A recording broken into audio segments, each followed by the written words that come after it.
Hi friends, welcome to one more menu blog.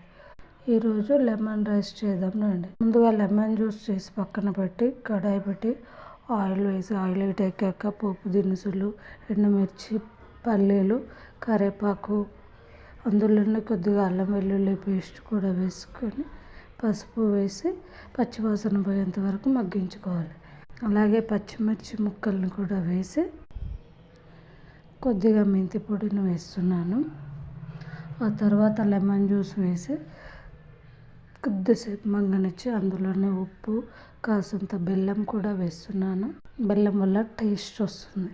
ఆ తర్వాత ముందుగానే ఉడికించి చల్లార్చిన రైస్ని అందులో వేసి బాగా కలుపుకుంటే వేడి వేడి లెమన్ రైస్ రెడీ.